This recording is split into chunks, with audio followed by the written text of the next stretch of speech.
అంటే ఇప్పుడు at the end of the day మీ ముగ్గురికి 2 వారాలు ఏదో అలా వచ్చినాయి కాబట్టి మీ ముగ్గురు డిస్కస్ చేసుకొని మీకేం కరెక్ట్గా డిస్కస్ చేసుకోవడం కన్నా ఇండివిజువల్ పాయింట్లు చెప్పేసి వేస్తే బెస్ట్. ఓటింగ్కి వెళ్తే ముగ్గురితో మిగతాది పెట్టేసి రాదు. అది మీ ముగ్గురితో పెట్టి మీ ముగ్గురు ఓటింగ్ వేయాలా? ఎవరి ఇండివిజువల్ ఓట్లు అదే తెలిసింది కదా. ఇప్పుడు మా ముగ్గురిని పెట్టి ఎందుకు నువ్వు ఛాన్స్ ఫ్రీ ఇవ్వటం? అసలు ఎవరి మెంటాలిటీ ఏంటి, ఎవరెవరికి ఓటు వేస్తారో కూడా తెలిసింది కదా. అప్పుడు మెజారిటీ రాదన్న, అప్పుడు కొలికి రాదు. నేనే ఆ పాసిబిలిటీ ఇప్పుడైతే చెప్తున్నా. ఇప్పుడు ఆల్రెడీ తనుజకి 2 ఓట్లు వచ్చాయి, ఇంకా 2 ఓట్లు వస్తాయి. 2 ఓట్లు వస్తే తనుజ డైరెక్ట్ అన్డౌటెడ్గా వెళ్ళిపోతుంది. 2 ఓట్లు రాకుండా ఓ మనిషి వేయకుండా ఓ మనిషి పవన్కి కానీ నీకు కానీ లేదా బన్నీ గారికి కానీ వేసారనుకో, నేను ఇంకొకరికి వేస్తాను, తనుజ ఒకరికి వేస్తుంది. సో అక్కడ ఏమవుతుంది అంటే అటు ఇటు కాకుండా ఇలా ఉన్నాయి 2, 2, 1, 1. ఆ 2 ఇచ్చిన వాళ్ళు ఎక్కడ నుంచుంటారో వాళ్ళకి అందరు కలిసి ఓట్లు వేయండి. లాస్ట్కి అదే జరిగేది, లాస్ట్కి అయితే అదే జరుగుతుంది. అదే జరగాలి. గేమ్ ఫినిష్ కాలేదు, ఇక్కడ 9 people ఉన్నాం. ఇంకా నువ్వు థర్డ్ సంజన గారు నెక్స్ట్ నువ్వే పర్లేదు సంజన గారు మీ పాయింట్స్ మీరు పెట్టేశారు కదా, వదిలేయండి.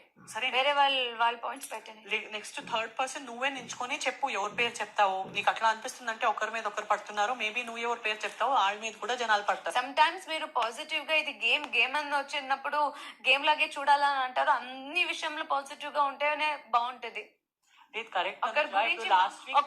ఒకరి గురించి ఒక మాట ఇలా అనేసి తర్వాత లేదు అట్లా కాదు ఇట్లా కాదు అట్లా అనేసి ఇంకొక వేలో తీసుకొని వెళ్ళడం కాదు సంజన గారు.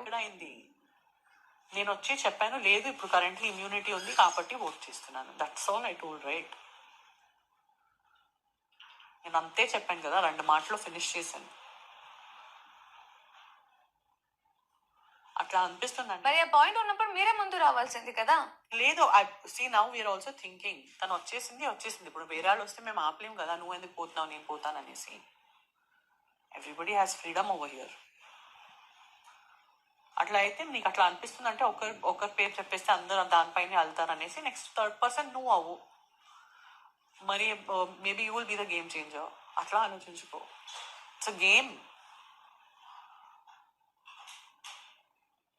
గేమ్. పాస్ట్ వీక్ లో నేను ఒంటరిగా ఉంటే నేను కూడా స్పోర్టీగా తీసుకొని నేను నా గేమ్ ఆడాను, సంచాలకుగా ఆడాను, ఎంత చేయగలను చేసా. సో నెక్స్ట్ నువ్వే మాట్లాడు. అట్లా అయితే ఆ పని చెయ్యి. గేమ్ని ఆడదాం రా. 9 people ఉన్నాము.